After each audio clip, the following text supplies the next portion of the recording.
अस्सलामुअलैकुम, नमस्कार। कैसे हैं आप लोग। इमामगंज की भोली भाली जनता को वक़ार अली ख़ान की तरफ से नमस्कार, प्रणाम, आदाब। कैसे हैं आप लोग। इलेक्शन नज़दीक है, बस 2-3 दिन के अंदर आपके यहाँ भी इलेक्शन होगा।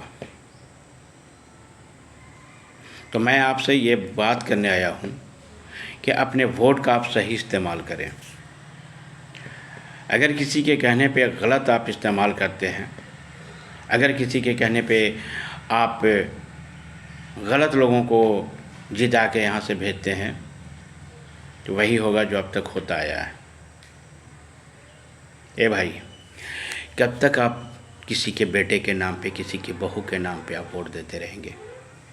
एक बार तो अपने बेटे के, अपने बच्चों के बारे में तो सोचिए। एक बार वोट अपने बच्चों का चेहरा देख करके तो कीजिए। आप उनकी भविष्य के बारे में सोचिए। अगर गलत लोगों को आप जिता के भेजते हैं तो उसके ज़िम्मेवार आप खुद होंगे, क्योंकि ये इतना बड़ा फैसला आपने खुद लिया है या किसी के बहकाने पर लिया है। तो आप तो बच्चा नहीं हो जो किसी के बहकाने पे आप आओगे। आप खुद सोचो और वापस बैक जाओ, कुछ 6 महीना, साल भर पीछे जा कर के सोचो। कभी वोटबंदी के नाम पे, कभी नोटबंदी के नाम पे, कभी सर्वे के नाम पे आपको परेशान जिस तरह से होना पड़ा है, उसके बारे में सोचो। फिर वही चीज़ होगा अगर उन लोगों को आप जिता करके भेजोगे तो आपकी ज़मीन आपके हाथों से छीनी जाएगी। आपकी ज़मीन को ठीक करने के लिए आपसे खुद पैसा मांगा जाता है। आप यहाँ के वोट के अधिकार हो, आपको वोट से वंचित करने की बात होती है। तो वैसे लोगों को अगर आप ज़ात के नाम पे, अगर आप वैसे लोगों को अपने धर्म के नाम पे अगर वोट करोगे तो इसके गुनाहगार आप खुद हो। कल अगर आप सड़कों पे उतरते हो, कहते हो कि ये गलत हो रहा है, तो इसके गुनाहगार भी आप खुद हो।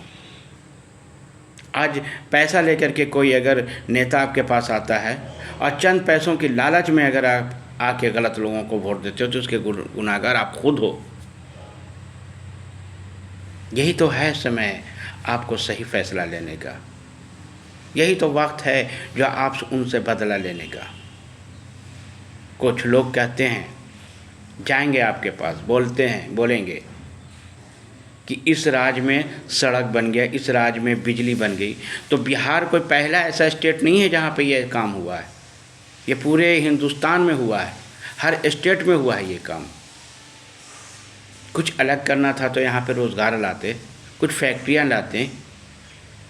ये 25 साल से यही तो होता आ रहा है कि बीजेपी के नाम पे आरजेडी को वोट कर दो, आरजेडी के नाम पे बीजेपी को वोट कर दो। गठबंधन को नहीं करना तो एनडीए को कर दो, एनडीए को नहीं करना तो इनको कर दो। आज इस चीज़ का फ़ायदा सरकार आपसे लेती है।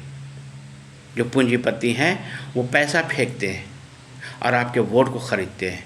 आपके वोट की बहुत बड़ी कीमत है भाई, इसको समझिए आप लोग। आपके वोट आपके बच्चों की भविष्य तय करती है, इसको समझिए आप। अगर इस बार आप नहीं समझे तो 5 साल तक फिर पछताएंगे, फिर कुछ नहीं हो सकता। एक पढ़ा लिखा व्यक्ति आपके बीच में आया है, एक शिक्षित व्यक्ति आपके बीच में आया है। ठीक है, उनसे ज़्यादा किसी को पैसा होगा तो फिर वो पैसे के बल पे जीत जाए, पैसे वाला पैसा बनाते रहे, गरीब गरीब बना के रह जाए। एक ऐसा व्यक्ति जो आपके कंधे से कंधा मिला करके चलने का प्रयास किया है, एक वो डॉक्टर, खुद एमबीबीएस डॉक्टर, जो लाख रुपया वो बैठ करके कहीं कमा सकता है, लेकिन आपके बच्चों के लिए, भविष्य के लिए वो यहाँ पे आया है ताकि आपके मेडिकल जो फैसिलिटी होती है वो सही हो सके, बेसिक जो फैसिलिटी है वो सही हो सके। किसी का बच्चा क्रेन में, किसी का बच्चा डीएवी में पढ़ रहा है और आपका बच्चा अगर आंगनबाड़ी में पढ़ता है तो क्या उसके बराबर कर सकता है? नहीं कर सकता। फिर भी आप रोओगे कि हमारा बचपा नहीं पढ़े थे। तो वो टीचर की भी क्या गलती है? कभी इलेक्शन आता है, कभी कोई काम आता है, उनको काम पे भेज दिया जाता है। आपके बच्चे वहाँ अकेला बैठे रहते हैं। ये सब सोचने की बात है। सही जगह रिपोर्ट कीजिए। एक पढ़ा लिखा शिक्षित व्यक्ति, आप अपने बच्चों को पढ़ाते हैं ना, क्यों पढ़ाते हैं? कि अच्छा इंसान बने। तो आपका ही बेटा, आपके विधानसभा का बच्चा डॉक्टर अजीत कुमार आप लोगों के साथ खड़ा है, कंधे से कंधा मिला के खड़ा होने का वादा करता है। वो बांके बाज़ार बिशनपुर का रहने वाला, कोई ज़्यादा दूर रहने वाला नहीं है। आप गया उनको ढूंढना नहीं जाना पड़ेगा, आपको पटना उनको ढूंढने के लिए नहीं जाना पड़ेगा। आपके ही विधानसभा का बेटा है वो। आज अगर गलत कर दिया पैसे के लालच में तो पछताओगे 5 साल। बाकी आपका फैसला, आप खुद समझदार हो। जय हिंद, जय भारत, अल्लाह हाफिज़।